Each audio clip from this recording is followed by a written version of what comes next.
또 하나 예기치 못한 변수인 거잖아요. 리자베타가 바로 여기서 너 그렇게 잘났다고 까불었지. 찌그러져 이제 이건 거예요. 그래서 이제 그 이 리자베타라는 변수가 이제 어떻게 보면 이제 신의 뜻이 현현하는 그 순간이라고 할 수 있고, 이제 이것도 진짜 일종의 에피펀인데 그거를 이제 느껴야죠. 나중에 라스콜리니코프가 그거를 이제 복잡하게 만들기 위해서 리자베타하고 소냐를 이제 그런 어떤 정신적으로 굉장히 많이 연결된 그런 인물인 걸로, 이제 친구인 걸로 이렇게 이제 나중에 얘기를 하게 되고, 또 하나가 그 노파를 죽일 때는 이론에 따른 살인이니까요. 그렇기도 하고, 그 범행 현장, 범행 순간을 생각을 해보시면 뒤로 돌아선 노파를 향해서 도끼를 내려치게 되고요. 굉장히 사소한 건데 도끼 날로 내려치지 않고 오부험 해서 도끼 등으로 내려칩니다. 진짜 사소한 건데. 그 다음에 이제 그 리자베타의 경우에는 뒷모습을 보고 하는 게 아니라 얼굴을 보고 내려치는 거예요. 근데 그 리자베타가 앞서 말씀드렸듯이 그러저러한 이제 캐릭터로 설정이 돼 있잖아요. 막 그렇게 막 반항하지도 못하고 뭐 하지도 못하고 그런 얼굴을 하고 이렇게 라스콜리니코프를 쳐다보는데,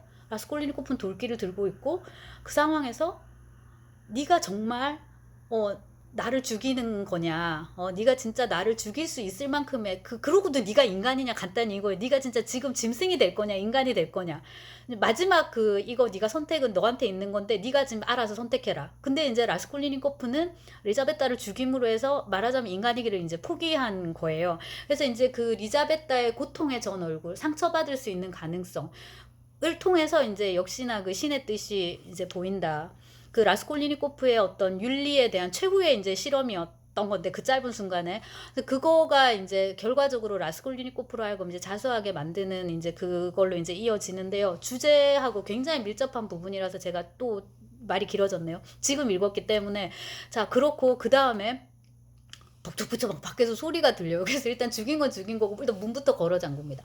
그 문 뒤에 꼬프하고 베스트라코프가 나와 있는데, 꼬프는 조금 나이 많은 사람이었던 것 같고 베스트라코프는 이제 젊은 사람인가 이런데 할머니를 만나기로 약속을 했단 말이에요. 근데 문을 두드리는데 대답을 안 하고 이거 뭐야?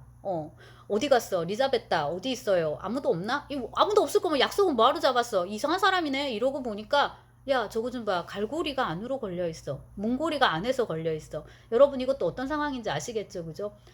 저 안에 사람이 있다는 건데? 그러니까 두 사람도 갑자기 등골이 싸늘해지고, 문 이거 하나를 사이에 두고 여기서 라스콜리니코프는 도끼 들고 이러고 서 있는 거고, 저쪽에 두 사람은 영문도 모르고 설렁줄을 이렇게 잡아당기다가 갑자기 등골이 서늘해진 상황인 거예요. 그래가지고 야, 이거 좀 심상치 않다. 네가 내려가서 그 뭐야 문지기를 불러와라 해서 둘 중에 누군지 모르겠는데 한 놈이 먼저 내려갔습니다. 근데 이제 두 번째 놈도 너무 무서운 거야, 서 있으니까. 그리고 첫 번째 놈이 도망을 갔을 수도 있고, 자기도 지금 생각할수록 내 목숨도 위태롭다라는 생각이 드는 거예요. 그래서 이 녀석이 왜 이렇게 안 오지? 나도 내려가야지 하고 내려갑니다. 그 내려간 틈에 라스콜리니코프는 잽싸게 문을 열고 나갑니다. 나가는데 밑에서 올라오는 소리가 들리는 거예요. 근데 자, 여기서 여러분 염두에 두셔야 될 게, 아까 그 3층이 비어있잖아요. 이사 간다고. 거기를 잽싸게 들어가요. 그리고 열린 문 뒤에 이렇게 숨어갖고 있습니다. 근데 금품을 지금 호주머니에 다 집어넣은 거잖아요. 거기서 벅적벅적 대다가 하나를 떨어뜨려요. 귀걸이인지 목걸이인지를. 근데 여기 공사를 하려면 공사 인부들이 있을 거 아니에요. 거기 칠쟁이 밑집가가 있거든요. 근데 얘가 지금 밖에서 놀고 있어요. 밖에서 놀고 있는데 나중에 얘가 올라왔다가 라스콜리니코프가 문 뒤에서 실수로 떨어뜨린 그 귀걸이를 줍게 돼요. 그리고 이제 얘는 그냥 되게 섬약한 그냥 이제 청년인데, 이거를 갖고서 가서 이제 술로 이렇게 받고 먹고 이렇게 했는데, 나중에 이제 그 포르피리가 불러가지고 니 그거 어디서 났어? 니가 훔쳤지, 죽였지. 이러니까 막 무서워요, 제가 죽였어요, 막 이렇게 되는 거였거든요. 근데 그 스토리는 이제 그렇고, 다시 이쪽으로 와서 라스콜리니코프는 뒤에서 숨죽이고 이렇게 기다립니다, 문 뒤에서. 그리고 이제 문지기랑 꼬프랑 베스트라코프가 위로 올라가요. 4층으로 가는 틈에, 올라간 틈에 자기는 문 뒤에서 나와가지고 연락이 달립니다. 마당으로 오니까 그 밑집가랑 칠쟁이들이 막 놀고 있는데, 그것도 이제 막 연락이 달려가지고 집에 이제 도착을 하는데, 가면서도 그 생각을 하는 거죠. 지금쯤 저 사람들은 4층에 도달했을 것이고, 문을 열었을 것이고, 그 피웅덩이를 봤을 것이고, 두 개의 시신을 봤을 것이고, 막 두 구의 시신이지. 그럴 것이다. 그리고 이제 자기는 집으로 들어와가지고 빡 이렇게 거의 쓰러지다시피 잠이 들게 됩니다. 네. 제가 그 기억에 의존해서 이제 그 얘기를 할 때는 한동안 죄와벌 수업을 안 했는데, 그 훔친 물건을 여기서 제가 다 처리한 줄 알았거든요. 그러니까 돌에다 묻게 되는데 일단은 오늘은 너무 피곤해갖고 거기까지는 못해요. 일단 죽이고 집에 와서 눕고 눈을 떠보니까 이러저러 물건들이 있고 바지에 술에 막 피가 묻어있고 이러니까 잘라내고 막 이렇게 하는데 이거는 이제 다음 날이고 오늘은 여기까지만 하고 이 도끼가 문제였는데 정말 이게 이제 천운인 거죠. 도끼를 갖다 두려고 하는데 만약에 문지기가 있으면 골치장 거잖아요. 근데 다행히 또 문지기가 없는 거예요. 그래서 이것도 딱 갖다 놓고 모든 게 진짜 깔끔하게 이렇게 다 이제 끝이 나 버립니다. 자, 여기까지가 이제 소설 1부의 내용인데 지금 민음사 번역본으로 하면은 요것이 159쪽입니다, 여러분. 그러니까 소설의 한 6분의 1 정도가 지금 이제 왔는데, 자, 죄와벌을 만약에 우리가 통상적으로 범죄 소설이라고 이제 그냥 뭐 이렇게 막 수식어 다 빼고 뭐 형이상학적이고 뭐 러시아의 뭐고 이런 거 다 빼고요. 그냥 한 편의 소설로 보는 거예요. 소설로 보면 이거는 한 젊은 청년이 어쨌거나 이제 노파하고 여사 이런 지적 장애 이런 30대 여성을 이제 죽인 거잖아요. 이런 노년 여성과 이렇게 죽이고 나중에 가서 자수하게 되는 이런 이야기. 그래서 범죄 소설로 이제 일단 한번 보면 통상의 경우에 이제 범죄 소설은 육하 원칙을 생각을 하면은 누가를 뺍니다.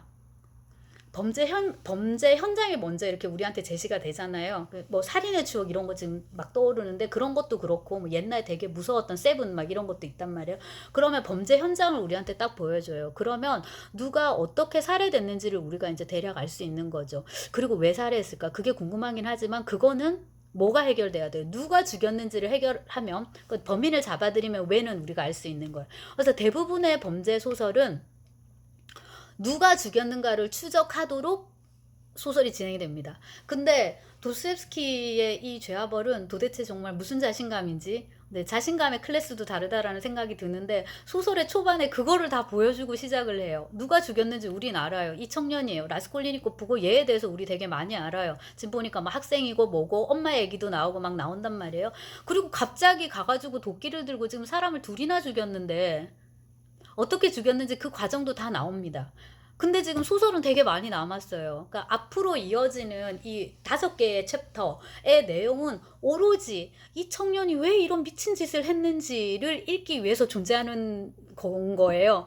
근데 지금도 사실 되게 긴데 좀 얄팍한 소설 데미안 정도면은 데미안 한 요 정도 되는 것 같은데 호밀바트 파수꾼 그러니까 그런 소설이면 이미 소설이 시작해서 다 끝난 상황인데 죄와벌은 우리가 지금 150, 60페이지를 읽었는데 소설 지금 이제 막 시작이 됐단 말이에요. 그리고 이제 나머지 소설의 이제 나머지 부분을 이루는 거는 뭐다? 도대체 이 청년은 왜 살인을 하게 되었을까? 그거에 이제 초점을 맞춘다는 거고 그 다음에 우리가 어릴 때 이거를 수업을 그러니까 제가 들었을 때는 라스콜리니코프는 왜 살인을 했는가라는 이제 제목으로 그런 물음으로 미국에서 이제 공부하신 분이었는데 이거를 막 나열해서 막 쓰도록 한단 말이에요.